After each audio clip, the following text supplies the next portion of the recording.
Well, Craig, thank you for sitting down with us. Do you want to start off and just give us a little bit of introduction about yourself? Yeah, I'm Craig Karus, from the Director of Sport Experiences for Prep Network. Kind of come full circle in the industry, events rights holder side of things, to consulting for third-party housing companies, and spent about a year with as Director of Sports for a national hotel brand. Awesome. So you have had this cool seat, because we've known each other a while. So you've had this cool opportunities, like you said, to be in a lot of the different stakeholder positions in the industry. And from that perspective, what have you really seen change over the last few years? I think I've seen a lot evolve over the last few years. I'd say on the hotel side of things, I've seen, after post-pandemic, some inexperience in the industry on the hotel side of things. So finding on my end, there's a lot of re-education to the hotels at the hotel level. Should really educate them on sports tourism, how to handle group blocks, and really how to work with teams in general. Yeah. How do you see, we had a talk about it yesterday with how sports tourism and some of this business travel that's coming back, and we're all kind of colliding in the same world again. How do you see that transpiring? How are some of the things that, at Prep Network, you guys are practicing to try and overcome some of those challenges that we're all having in the market right now? Right. Really just staying on top of, information and stats in the market, kind of doing some research to see where rates should be. Are they inflated? Are they not enough? And why does that?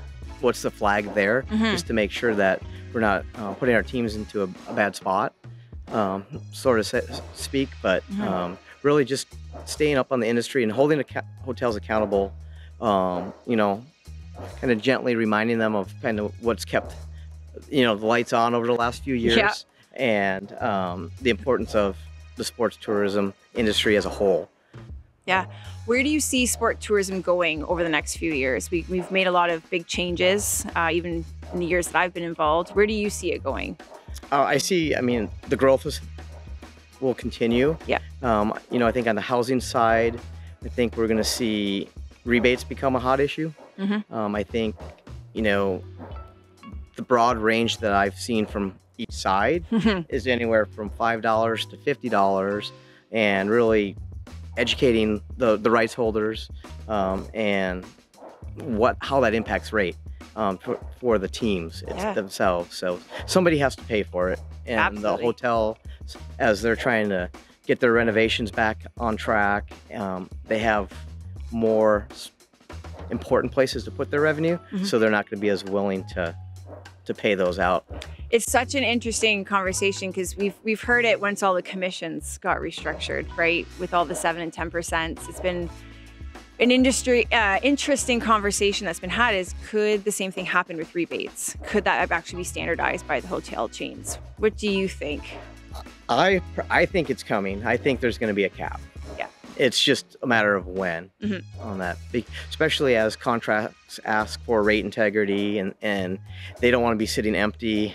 So they need to try and get that leisure travel booked last minute, and it makes it a little bit more difficult to open up that inventory, if you're holding it with a rebate at $20 a night. Yeah, totally agree. So what are some things that you're looking forward to and that Prep Network is going to be doing into next year? What are some of those big strategic things that you guys are looking forward to? Really just focusing on the customer service aspect of it with the teams, driving that lowest rate. We'd rather have the lowest rate and to drive more room nights through the hotel, as opposed to having the teams try and book around the block because they feel like they're not getting that competitive rate. Yeah, awesome. An interesting thing with the whole customer service side and rate integrity, and a lot of that comes down into data, right? So how important is data to Prep Network and yourself, and how do you guys apply that to continue to have that competitive differentiator from other organizations in the same space? It's very important. I mean, we focus on it. We're making changes, at our leadership level, on strategy, ongoing, based on what we see. Definitely looking for trends and adjusting.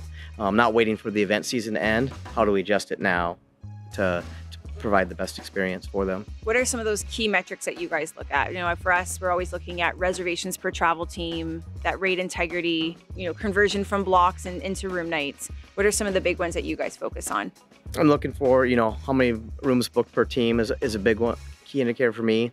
I really started to dig down to what is the hotel brand market, what do they want as a brand? So if I'm going to go with one brand, do I need 5 properties now instead of just 2, because everyone wants that brand, and then making sure then that I'm monitoring inventory on another brand that I might not need because the demand's not there from the customer. Absolutely. How are you guys looking at your block sizes at hotels? That's something that, you know, when we worked with you from the hotel side in the past, but we've been trying to outgrow our block sizes on contracts, right? Above that 30. And I know basketball works in a little bit different of a denominator with the bookings than, say, a hockey.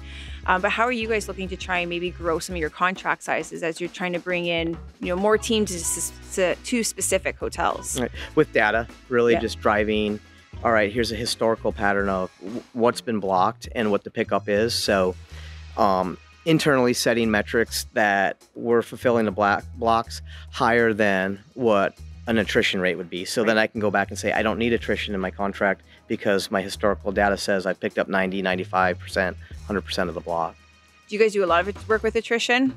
We don't. No. We won't sign a contract with cancellation or attrition. Yeah, same with us. Awesome. So, you know, you've worked with Event Connect over the years in many different capacities. What is some of your favorite Event Connect moments with working with our staff?